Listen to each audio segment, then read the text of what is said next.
How's it going, you guys? So in today's video, we're going to be asking supercar owners what they do for a living. I'm always curious, what do people actually do for a living to be able to afford these cars? So yeah, let's go find out. So what's your name, age, and what do you do? My name is Kevin Pack. I'm 28 years old and I'm an entrepreneur in the Amazon space. What cars do you have? I have this Lamborghini Aventador SVJ. I also have a Ferrari SF90 that's back over there as well. And I have a daily beater Rolls-Royce Cullinan. What's your favorite? This car right here. I think this car has a lot of road presence to it and it has a phenomenal sound. Even though it drives like a brick, I think there's no other car that has road presence like this, so it's very unique. What advice do you want to give to aspiring entrepreneurs? Focus on one thing, and then once that does really well and produces cash flow income, then you can start thinking about diversifying when it's already operating its own thing and building the right systems as well. I think it's important to build systems in your companies, and that way it can allow you to start doing other things. How did you make your first $1 million? Through Amazon. So I own Amazon companies as well and agencies, and so that business alone is what brought me up to where I'm at today. Would you be willing to share the most you've made in a year? A little close to $3 million has been my best. What do you do with all that money? So I invested back into more companies, more into our businesses as well. So like, for example, we got into freight forwarding, software as well, into the Amazon space, then investing into real estate as well. Trying to diversify in things that we know and we're familiar with, and things that are more safer. What do you usually find has the best ROI? Anything you invest into yourself, that's what I'm gonna say. And I think that's something that everyone should start investing into first, and has the highest ROI is yourself. Does money buy happiness? You'll be really happy when you retire your parents. And I think the most important time is that money can buy back your time. So that way you could just live life on your own terms. So yes, I think to an extent, money does buy happiness. What's something that you did in your business in the last year that made a huge difference? Hiring more people definitely helped create better systems and things becoming more efficient in business. So that way allows us as business owners to focus on more of the important things that matter and move the needle for the business as well. What new business trends do you think are going to take place in the next 5 years? So TikTok Shop is going to be the next big thing that also aids Amazon as well, because people are still going to Amazon as like their trustworthy platform. So I see in the world of e-commerce more of TikTok Shop and Amazon growing together, more in synergy, not competing against each other. You've built your personal brand significantly in the last year or so, right? How'd you do it? Honestly, I just talk to a camera and I just post it. Honestly, that's what I do. Like, I don't have crazy edits or anything like that. I just pick up the phone, start recording, post it on my TikTok, post it onto my Instagram, and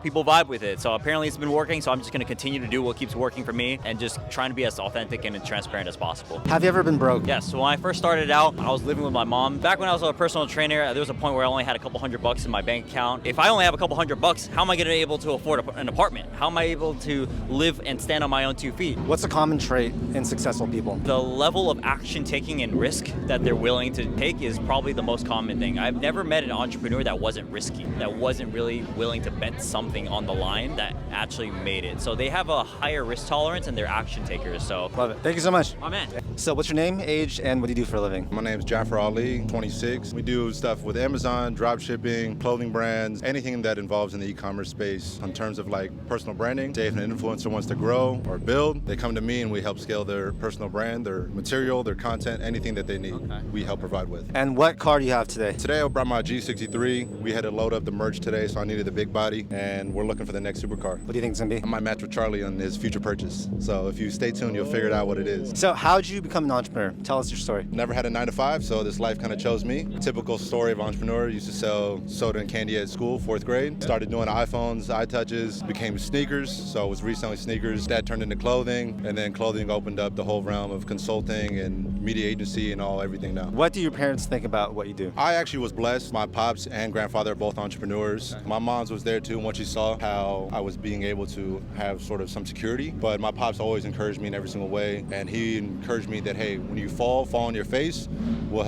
I'll help you dust you off and we'll get you right back to it. So from such a young age, I was always had that good background for me to get out there and experiment. What's the best thing you learned from your parents? To clap for yourself. So that's where you have to be there to support yourself because no one else will be. Until you already made it, then that's where everyone wants to start clapping for you. What are the pros and cons of owning a supercar? Number one, everyone's gonna tell you networking, which I recommend is 100%. So if you have the ability to socialize and you bring value, you having a supercar is gonna help. If you don't bring value, you don't socialize, you don't use it, it's not gonna help. If it's just in the garage all day and no one sees it, it's like a billboard. If you got a billboard where no one sees it, it's not going to do anything. But you put it right on this street, or you come out to events like this, and now you make your money work for you, you can make it happen. If you could go back 10 years, what would you tell your younger self? Keep hustling. As simple as that. In terms of education, how do you learn? A lot of Hermosi videos, a lot of videos like that where I constantly have business conversations going. So it's now my subconscious always thinks about that. These guys have already lived game of life for so much in so many different situations. If you take that and build your own map off of that, you can get so much further, so much faster. What do you do differently than other people? Working out every day I do. I feel like a good amount of people do that, but I'm very disciplined. Don't drink, don't smoke. I'm very to the T. So if I tell myself that, hey, this is what's going on today, then that's happening. I'm not going to bed until that happens. So I think that discipline and just motivation of getting stuff done, that other people just, all right, I'll push it to tomorrow. There's no tomorrow for me. What made you decide not to drink? Religious-wise, I'm Muslim, alhamdulillah, but for me too, I like to be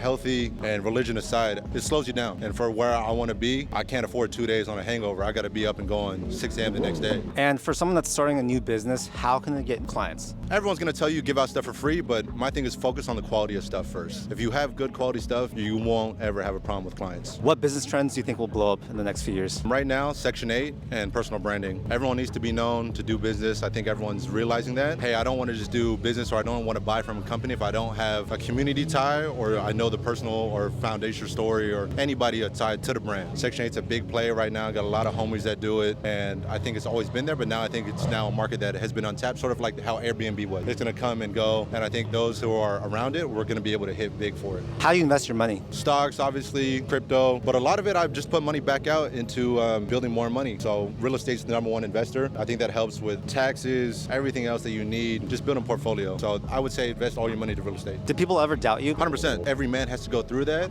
and realize that, hey, people have to doubt you because it's going to push you to the next level. I operate on that sort of tough love kind of aspect. So if someone does doubt me or like that, I'm the type of person that I'm competitive. I want to be like, okay, let's prove them wrong. I'll take things personally like Michael Jordan. Thank you so much. No Yeah, problem. thank I you. appreciate your time. So what's your name, age, and what do you do for a living? John Bowles, 36 years old, serial entrepreneur, own 4 companies. What kind of companies do you do? Branding and marketing agency, credit card processing, private equity, and a real estate company. How does one own 4 companies that seem to be quite different? I've been a consultant and brand builder for about 15 years now. So one of my brands is a branding and marketing agency called Avintiv. We build and grow brands for a living. So when you're a consultant and you build brands for other people and you've been doing it for 10 or 15 years, you have a knack for doing it. And you say, oh, 95% of our clients do credit card processing. Why are we not middlemaning that? Or why are we not providing a solution for that and lowering the rates and making money on that? And then another idea, we researched that 98% of our agency clients get a small business loan. They get they go through private equity, family office. They get some form of capital infusion in their company. And I said, oh, I can start a private equity or an angel investment group, raise capital for them and make percentage on that. So 3 of my brands live very close within each other. They're ancillary offerings, but separate companies. And then I take profit and I put it into my real estate company that has short-term rental properties throughout Arizona. What cars do you have in your current lineup? So I have a 2020 fully built F8, slammed on Novatec suspension, MV forged 2-piece wheels, full build by Voodoo exhaust, and then I daily drive a new yellow Urus that I just picked up last week. How did you get started on your entrepreneurial journey? So it was actually by accident. So I started at 21 years old with I think like negative $14 in my bank balance, had to borrow $600 from my dad for rent, and just said I need to move out of this small town city. I said I need to move to downtown where everything's happening. I can't be around this small time mindset. Got a loan from him, went to college in downtown Milwaukee, started as a bar back, the lowest grade job you could have at a restaurant or a bar, cleaning tables. 6 months into it, the bar was packed on a Wednesday night, and the owner's like, you know all these people? Because I'm shaking up, I'm giving hugs, kisses, girls are coming up, and I'm like, yeah, these are all my homies and all my friends. He's like, how did you get them all here? And so I just threw up a Facebook post. So he's like, all right, you're not a bar back anymore. Like, can you do this once a week? What are some of the challenges you faced and failures that you had? Most people up here would probably talk about business challenges. I think the number one challenge anyone will run into is internal challenges, mindset challenges, inner child challenges, things that you might not know you have to deal with until the stress is unbearing, right? So you might start a company and not understand that you're now the accountant, your marketing, your sales, your ops, you're all these different things, which is stressful. But if you're not built to be level-headed and calm and zen-like, you're gonna blow a fuse, you're gonna hit burnout, you're gonna be miserable. So my biggest recommendation is like,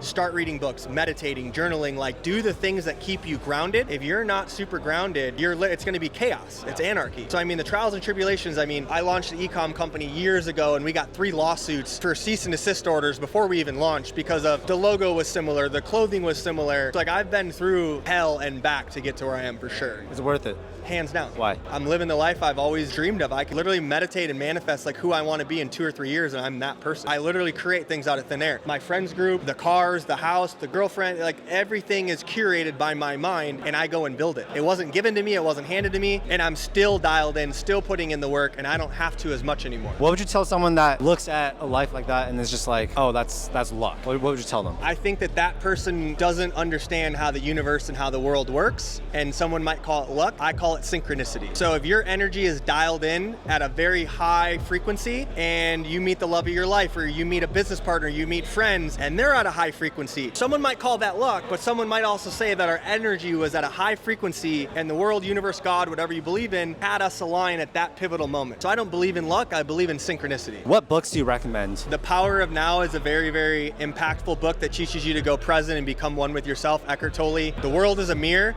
changed my life, and I'm sure you can see the energy in my eyes. It teaches you how the world is actually fake and how it's a mirror. And everyone in this is curated by your own mind. And you can literally bend reality and change things. And I read the book, and all of a sudden I said, oh, I'm gonna manifest a house in the hills in Laguna. I'm gonna manifest a new crew, an exotic, and within 6 months I have all of it. Now you have to be further in your game and like X amount coming in, like it doesn't just fall out of the sky, but the book teaches you how you can like shift the world to have it match what your inner world is. Another good book is Shoe Dog, how Phil Knight built Nike. Talks about how he almost went bankrupt 10 or 15 times and how he kept pushing through with perseverance. How do you invest your money? In a variety of different ways. Obviously, I have the typical stock plays where every single week I have money that leaves, checking accounts that goes into my brokerage accounts that invest in different ETFs and things like that. I usually typically invest in companies that I know the entrepreneur very well. It's not their first company, it's their third, fourth, or fifth. I'm heavy into real estate. I take profit, put it into short-term rentals. I do 18 to 40,000 a month on just rentals back in Scottsdale. So if it works, keep doing it, and I have a phenomenal team that helps me with everything, but I'm not super risky with investments. I put a lot of capital back into my own brands because I know that the day I do want to exit or sell 49% of one of my companies, it's in the 9-figure range. If you could go back to when you were 18, what would you tell yourself? Go for it. Stop caring what people think. Simple as that. What business trends should we be following for the next few years? Definitely AI. I'm even looking at the energy sector. That whole realm, along with AI, you need energy supply to keep everything running. Things are moving so quickly now. Invest in things that are ancillary. So for instance, everyone wanted to invest in cannabis. I wanted to be selling shovels to the gold rush. Cannabis was the gold rush. I was selling shovels. I was building cannabis brands. We were doing processing for cannabis brands, helping raise capital for cannabis brands. I didn't want to have a cannabis brand. I wanted to help you go dig your gold.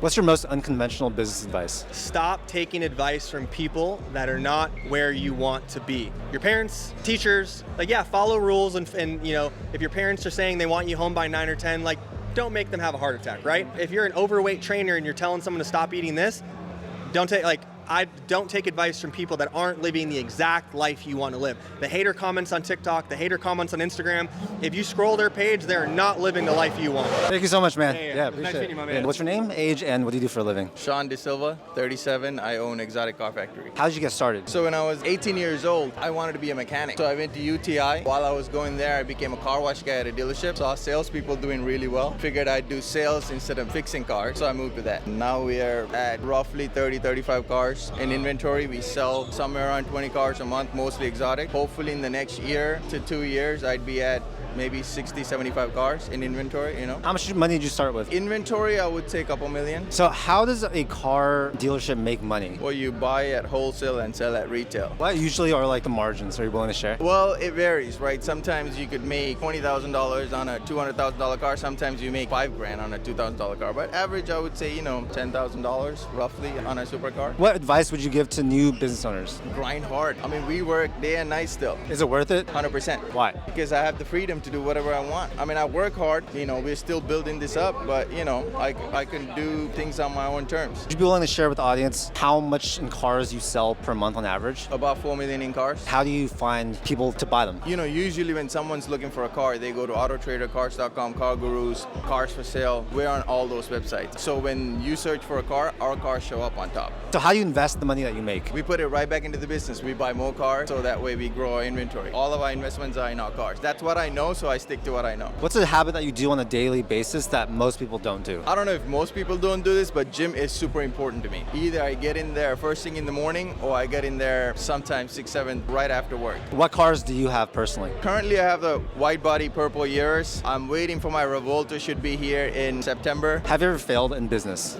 Oh yeah, I had a trucking company that went to I lost a couple $100,000 on that project. So what'd you learn from that? I didn't know much about that business. I actually didn't know anything about that business. I learned I'm going to stick to what I know. And for someone that wants to buy their first supercar, what do you recommend? Depends on the price point, right? If you have a budget of $100,000, maybe get into like a Porsche or the GT3. I think those are great cars. 200 grand range, 458, 300,000, 488 to F8s, 400 grand range, Aventador all day. Well, thank you so much. Yeah, thanks. What's your name, age, and what do you do? My name is Joe Murphy. I'm 26 years old, and I have a Supercar Connection podcast. I have a collision center in Hollywood, California, and I'm in a little bit of real estate and do some trading on the side as well. What cars do you have? So right now, I currently have a 2023 Chevy Z06, one of the best cars out right now. And I also just picked up this beautiful Aventador S with the full 1016 kit on it. Those are the two lineup right now. The deadly duo, I like to call them. Tell me more about your businesses. So right now, like I said, my main one is I have a collision center in Hollywood, California. I strictly do insurance claims, collision work. Real estate business is just long-term rentals, Section 8 rentals. We do development out in LA as well. Trade some options when I'm feeling like a degenerate, stuff like that. And then Supercar Connection, of course, is the best #1 supercar podcast out right now. Those are the 4 main sources of income right now. Tell us about the first year of being in business. What was it like? First year is absolutely insane. I feel like a lot of people don't understand what it takes to even get something off the ground. You could go a whole year without even seeing any return, and just the consistent amount of grind it takes for time in versus results out. The first year is always the biggest turnoff. Nobody wants to go through those initial grind years because you'll work 6, 8, 12 months, 18 months before you even see a proper return on your work. But then everything starts to compound, and you hit that compound curve. All of a sudden your work efforts just start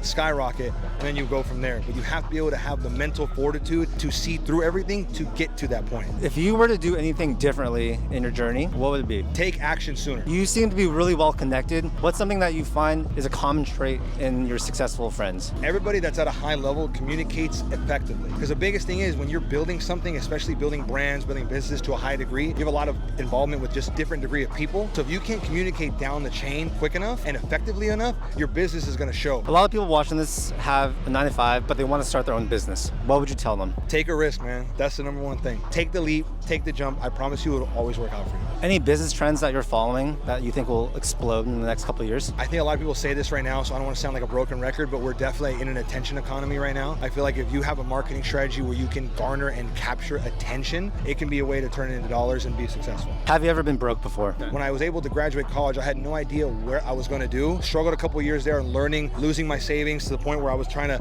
trade and deploy capital, lost it all, took the skill set that all those failures brought me, and then started building brick by brick, and that was the point that I started actually making strides. What's your take on investing in alternative assets? Alternative asset investing is probably one of the most effective strategies to make money if you understand what the vehicle you're investing in. My biggest thing is watches, and those things have to be scaled to actual businesses too. I have friends that have literally quit their actual businesses, sold the companies, got into watch trading, and have scaled those things. What's the most you've ever heard someone making from one watch sale? One watch sale, I had a buddy of mine, he bought a specific RM model, I think for like around the 90K mark. Market popped and hit, ended up selling it for somewhere like 175. So what is that, almost like an $80,000 profit on one watch purchase? But again, it's all about understanding what you're buying, the value, why it has value, and what makes it valuable, and then understanding the market supply and demand that correlates directly to that alternative asset. Thanks so much, man. So what's your name, age, and what do you do? I'm Amber. I go by Kilbambi. I'm 25, and I do a lot of different things. And what car do you have? I have an Audi R8. How do you like it? It's so good, like all around. I feel like it's good at everything. It's just good at whatever you want it to do. You can be fast, you can be comfortable, there's enough room. Would you be willing to share how much money you've made in 1 year before? 3 million in a year. How'd you get started with your entrepreneurial journey? I started in racing actually, so I was racing for Audi. I got to meet a lot of people through that, especially people that like could help me out and like point me in the right direction. How does it feel being a female in like a male-dominated culture? I think it's difficult being a female in a male-dominated culture just because it takes a lot more to like convince people to take you seriously. I feel like as a guy, it's very easy to like be like, oh look, I drive this car, I have this much money, like you can take me seriously. Whereas like being a girl, like in a way you kind of have to prove that like it's not like your boyfriend's money or like your father's money. What advice would you give to aspiring entrepreneurs? If you have an idea, just go for it. Even if people tell you, oh, that's not going to work or someone's already done it, I feel like you should just do it and do it better. Did you go to college? I did go to college. Like, was it worth it? Honestly, I don't think so, because for like everything that I've done, college never really played like a huge role. I feel like college is really important, like if you want to be a doctor, lawyer, or something like that, where it's necessary, but I feel like especially just like applying for jobs. They don't really care about that anymore. Have you ever faced any setbacks while building your businesses? Yeah, I mean, like I tried like a lot of things because I was doing a lot of social media. So I tried making like a clothing company or trying to make like a company for like crypto and NFTs and stuff like that. And I feel like there's a lot of just like trying and failing to see like what works and what doesn't work in those things. Have you ever been broke before? Oh yeah, I spent like all my money on my car because I was hoping that my car could help me out. But I feel like it kind of helped me like be better with money and kind of learn like what works and what doesn't. What traits do you see in a lot of successful people? I think confidence is a huge thing because I feel like if you're confident, when you fail, you just continue because you know that you have this idea or you're able to do something. And I feel like when you know that you can do something, you'll be able to do it. Do you have any controversial business advice? Fake it till you make it. How can you do that? For example, with supercars, as stupid as like getting like an expensive car is money-wise, I feel like if you use it correctly, you can kind of like help boost your business in a way. Because you get to go to these great events, you get invited to things where you're going to find higher tier people. Well, thank you so much. Yeah. All right, so there you have it. Asking supercar owners what they do for a living. We talked to 6 amazing entrepreneurs. It was really cool to see what they had to say about their own journey as well as their advice for others. Hopefully you guys found this video inspiring. I know I was inspired by all the people I met. And you know what they say, the moment you stop learning is the moment you start dying. Is that the saying? Guys, comment the most important thing you learned from this video down below. I'm really interested to see what your takeaways were. And yeah, if you want to see more content just like this, make sure to subscribe because we do a ton of content on personal finance, entrepreneurship, and investing. All stuff to help you guys live more financially successful lives. Thank you so much for your time, and I'll see you in the next video. Peace.